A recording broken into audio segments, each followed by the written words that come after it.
Hello, Ray. I hope you are having a wonderful day and that you had a really good night's sleep and are ready to begin working on IEP goals 3 and 4.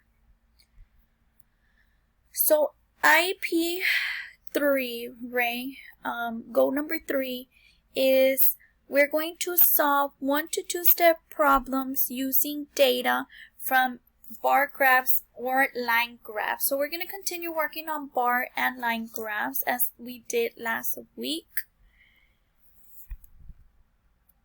And here are some examples of graphs. So the first one on the top that we see is a bar graph, and as you see there's bars. So every time you see little bars like this, this graph will be called a bar graph.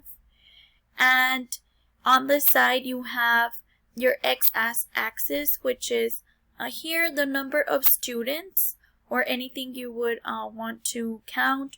Over here is the x-axis, and it is here the x-axis is the sport.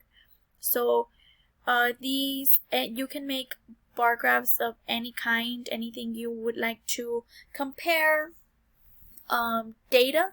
That is what bar graphs are to compare.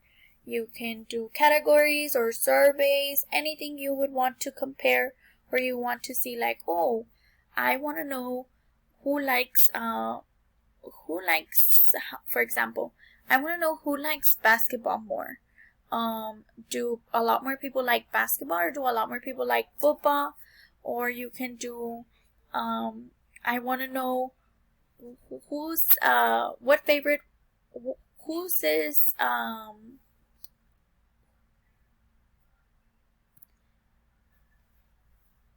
who has like the same size of shoe, and you can put everybody's name from your class and everybody can put their size of the shoe, and you can figure out who has a bigger foot or who has the same. You can do the same thing with restaurants, see which restaurants people like more. We can put Whataburger and McDonald's and La Taqueria. We can put many type of things so we can find out to compare. And then here is a line graph, and here is just to show continuous data and trends. So here they're measuring rainfall, and they're seeing like what months it rains a lot and when it actually goes down. And as you see, like it goes it is a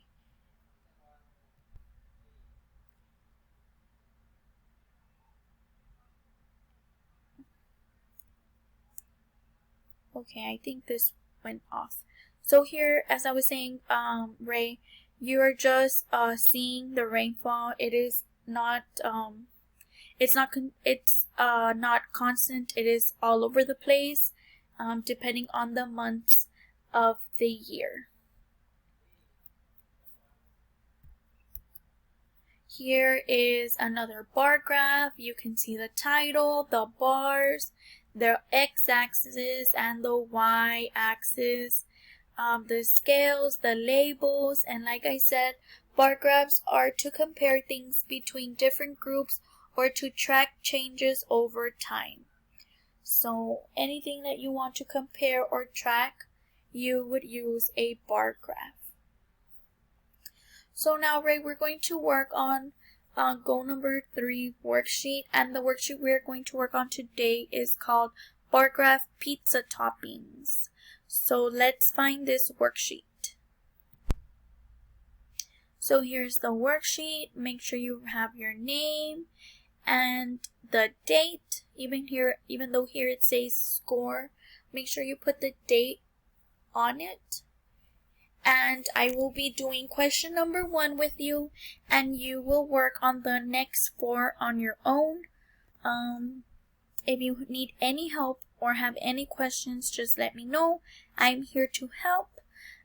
So let's begin. And it says on the top, Good Time pizza makers are the best in making pizzas with 6 different toppings. They took a survey about customers' favorite toppings and recorded the results in a bar graph. Use the bar graph to answer the questions. So here we have the title, which is favorite pizza toppings. On the side we have the number of votes, and on the bottom we have the pizza toppings, and we have tomato, pepper, onions, pepperoni, bacon, and mushroom. My favorite topping would be pepperoni, so I would be in the green. And question number 1 says, Ray, which is the most popular topping? So as you can see here, which one is the one that has the most? Yes, pepperoni is the one that has the most. So here we would put pepperoni. Good. Awesome job, Ray. And now you will work on the next 4 on your own. If you have any questions, please let me know. I am here to help. Once you are done, we will continue with goal number 4.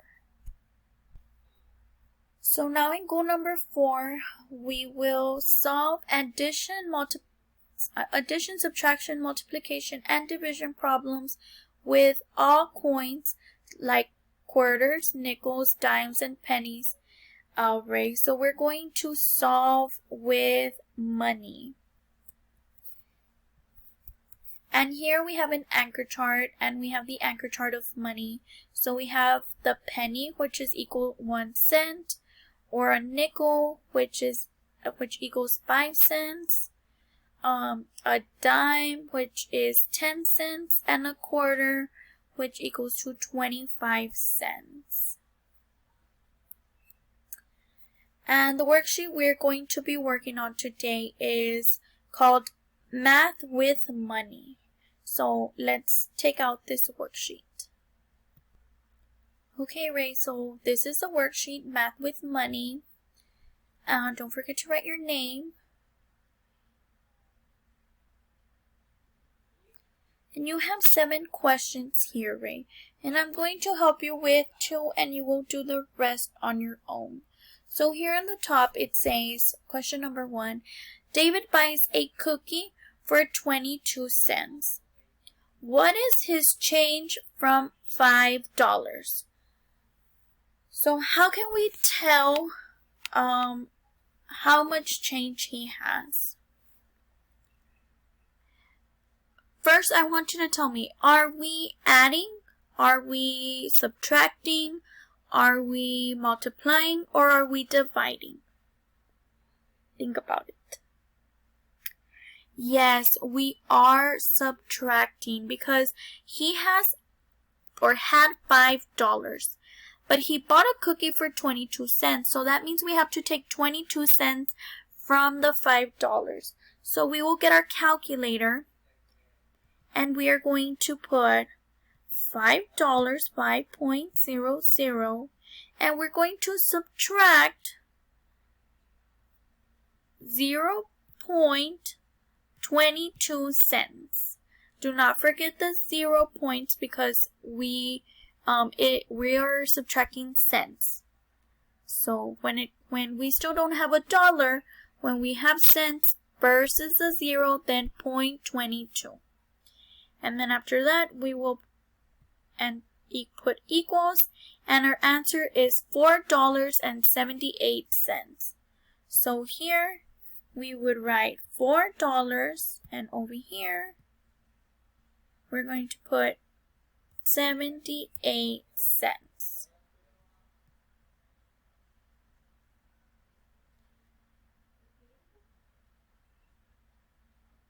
I can't move it. But that is our answer. $5 minus 22 cents is $4.78. For number 2, Ray, it says Adam buys a hamburger for 93 cents. What is his change from $5? So again, are we adding, are we subtracting, are we multiplying, or are we dividing? Yes, we are subtracting. We have to subtract 93 cents from the $5. So again, we get our calculator and we're going to put $5 minus 0 points, let's not forget our 0 point, 93 cents. And it is $4.07. So that's how much change Adam got. So he got $4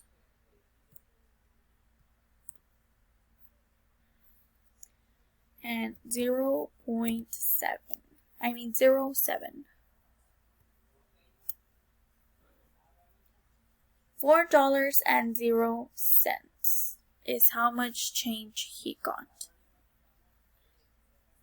So now, Ray, you will work on the rest on your own. If you have any questions, feel free to let me know.